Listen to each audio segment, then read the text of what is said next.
Kenya government did not sign any contract with Saudi Arabia or the United Arab Emirates. Only the Ministry of Energy and Petroleum signed a deal with the state-owned petroleum companies in the Middle East. Why Ruto chose to characterize the deal as a G2G is the first red flag that points to mischief in this deal. We now know that the characterization of this deal as a G2G was meant to shield the three Kenyan companies from paying the 30% corporate tax. I will return to this matter later. 2. The shilling has continued to fall against the dollar. The cost of oil has not come down since the deal was signed. 4. The scarcity of the dollar has continued. 5. The landlocked countries that depend on us for oil are abandoning our pipeline because it has become too expensive. In other words, the deal has not addressed any of the problems Ruto said it would. When Ruto initiated this deal, the US dollar to the Kenya shilling exchange rate was 132. Today, 6 months later, it is Kenya shillings 159 to the dollar.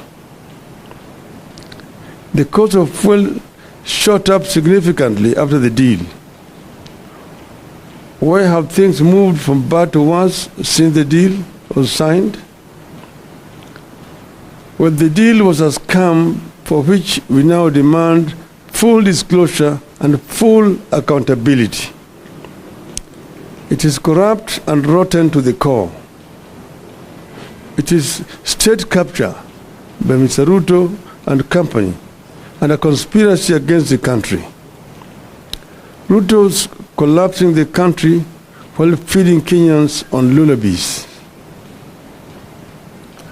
Other than keeping the cost of oil permanently high in Kenya, the deal is costing the country dearly in terms of trade in petroleum with the landlocked neighbors.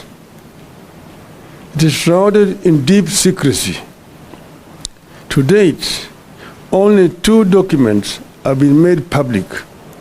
That is, the Master Framework Agreement with petroleum trading entities and the Open Tender System Modified Agreement with marketers. The Supplier Purchase Agreement between the Middle East oil firms and the hand-picked distributors in Kenya has never been seen. We challenge Mr. Ruto to publish this document. Nobody knows how Gulf Energy, Galana Oil Kenya Limited, and Oryx Energies Kenya Limited got nominated to handle local logistics. But the hand-picked distributors are selling oil to us at almost twice the price from bulk suppliers. These companies are also manipulating deliveries date ranges so that they can minimize on prices. We know that in August this year, 4 months after the deal, the government allowed Oryx Energies to sell oil at prices that had been inflated by 17%. In the Ruto deal, Oryx is a supplier of diesel to other oil marketing companies in the country. The excuse was to delay in discharging fuel at the jetty. This shady business model is being deployed by all the companies that were retained in the Ruto deal. They buy at low prices, delay discharging, then ask to be allowed to offload at higher prices, and the cost is passed on to the consumers. In the case of Oryx, it had bought the diesel at an average Platts price of $97.88.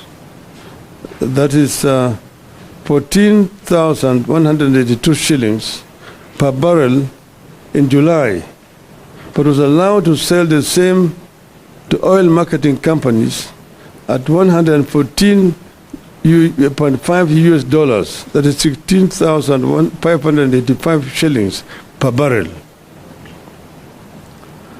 Some of the companies charging the higher prices deliver more cargo than they were contracted to deliver, forcing Kenyans to buy more of the oil whose prices are inflated, hence the permanent high prices of petroleum products. The ministry is changing billing month to allow the oil firms quote higher prices. For instance, cargo that was bought in July when the price was low is allowed to quote higher August prices and pass the burden to the consumer.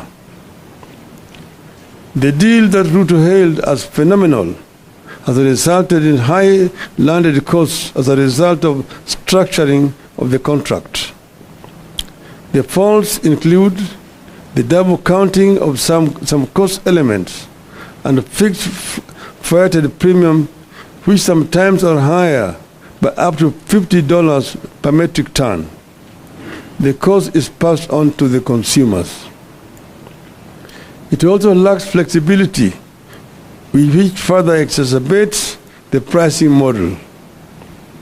Uganda has announced that it would no longer purchase petroleum products from Kenya because middlemen have inflated prices by up to 59%, imposing too higher costs on consumers. The exact same scenario is prevailing here. The middlemen President Museveni is talking about are Kenya government officials. I repeat, the middlemen President Museveni is talking about are Kenya government officials. The deal has interrupted supply. Gulf Energy, which manages up to 50% of government importation, has been experiencing serious challenges securing letters of credit. This is because the single bank that was picked to provide the letter of credit is struggling with big bad loans. Consequently, there is delay for clearance of importers to offload oil. Ships are queuing at sea for up to 18 days, awaiting a confirmation of a letter of credit in order to discharge, while the Kenya Pipeline Company goes without operations for days because there is nothing to process. Then the companies incur demurrage, which is transferred to the consumer.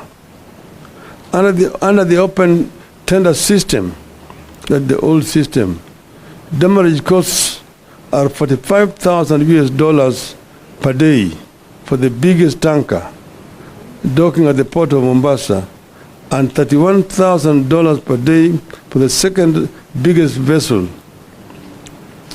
But under the Ruto deal, demurrage has risen up to $70,000 per day.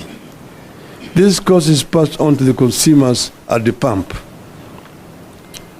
You will have noticed that Tanzania recently reduced the cost of petroleum products from 1st of November, while Kenyans remain the same or just marginally changed. Tanzania said it was reducing prices because of decrease in the world oil prices by an average of 5.68%, while premiums for importation of petroleum products had decreased by an average of 13% for super petrol, also known as premium motor gasoline or premium motor spirit, and 25% for automotive